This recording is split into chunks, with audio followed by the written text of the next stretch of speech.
বিসমিল্লাহির রহমানির রহিম। আসসালামু আলাইকুম ওয়া রাহমাতুল্লাহ।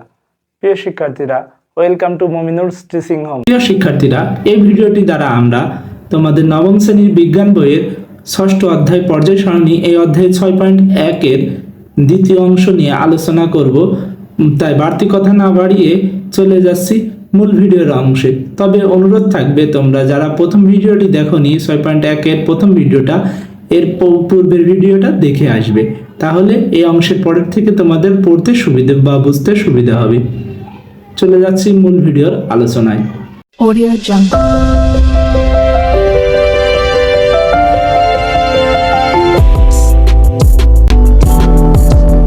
দেয়া আছে এরপর 1869 সালে রাশিয়ান বিজ্ঞানী মেন্ডেলিভ সকল মৌলসমূহের ভৌত ও রাসায়নিক ধর্ম পর্যালোচনা করে একটি পর্যায় সূত্র প্রদান করেন, যা মৌলসমূহের ধর্মগুলোর সঙ্গে তাদের পারমাণবিক ভর সম্পর্কিত। অর্থাৎ দেখো, এতক্ষণ যে বিজ্ঞানীগুলোর নাম বললাম, কেউ কোনো একটা কনসেপ্ট খুব সুন্দর করে দাঁড় করাতে পারেনি। তারপরেও বিজ্ঞানী মেন্ডেলিভ এসে অনেকটা সুন্দর করে একটা পর্যায় সারণী ধারণা বা উপস্থাপনা করেন, সেটাই বলা হচ্ছে, যেটা কি ছিল পারমাণবিক ভর দ্বারা। সূত্রটি এরকম: মৌলসমূহের ভৌত ও রাসায়নিক ধর্ম তাদের পারমাণবিক ভর বৃদ্ধির সঙ্গে পর্যায়ক্রমিক আবর্তিত হয়। অর্থাৎ পারমাণবিক ভর বাড়লে মৌলের চেঞ্জ হয়, এই আকারে বলা হয়েছে। এ সূত্র অনুযায়ী তখন পর্যন্ত আবিষ্কৃত 63টি মৌলকে তিনি সাজিয়েছিলেন।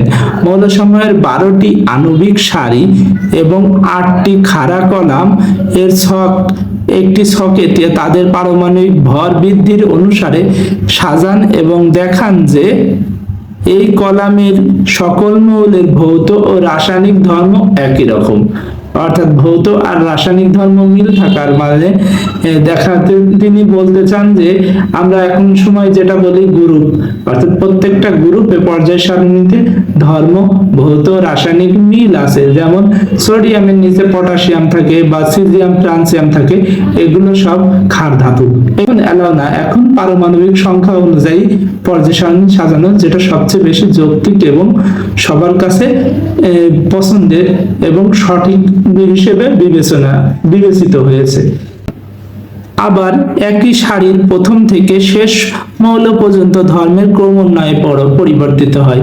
অর্থাৎ মৌলগুলো ছোট থেকে বড় হয় এবং এই ধারণাটাও এইভাবে সঠিক করা গিয়েছিল। এই ছকটির নাম দেয়া হয় পর্যায় সারণী। মেন্ডেলিভের এই পর্যায় সারণী গুরুত্বপূর্ণ সাফল্যের মধ্যে কিছু মৌলের পদার্থের অস্তিত্ব সম্পর্কে সঠিক ভবিষ্যৎবাণী করা। উল্লেখ্য যে তখন মাত্র 63টি মৌলিক পদার্থ আবিষ্কৃত হয়েছিল, ফলে পর্যায় সারণীর কিছু ঘর ফাঁকা রয়ে যায়। পরবর্তীকালে এই ফাঁকা ঘরগুলোর জন্য মেন্ডেলিভ যেসব মৌলের ভবিষ্যৎবাণী করেছিল সেগুলো প্রমাণিত হয় বা মিলে যায়। সেই মৌলগুলো অটোমেটিকলি হয়ে গেছে, কারণ একই রকম বললাম ধর্ম, কাজ এবং ভৌত রাসায়নিক ধর্মের মিল থাকবে, এমন মৌলগুলো এক একটা গ্রুপে বা কলামে সে ভাগ করে। এরপরে বলা হয়েছে মেন্ডেলিভের পর্যায় সারণীর সাফল্য যেমন রয়েছে তেমনি কিছু সীমাবদ্ধতাও রয়েছে।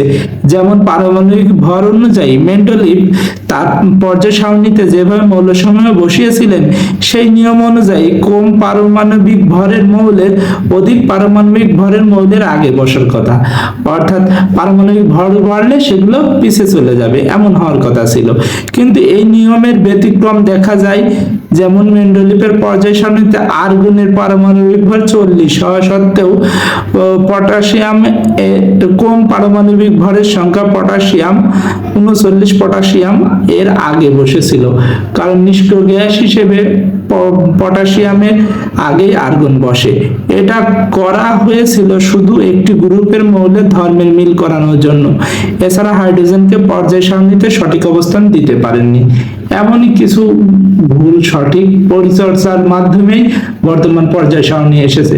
প্রিয় শিক্ষার্থীরা, এই ভিডিওটিতে এতটুকুই আলোচনা ছিল। পরবর্তী ভিডিওয়ে আমরা বাকি অংশটা 6.1 এর আলোচনা করার চেষ্টা করব। তোমাদের সকলের জন্য শুভকামনা রইল, তোমরা মন দিয়ে পড়াশোনা করো।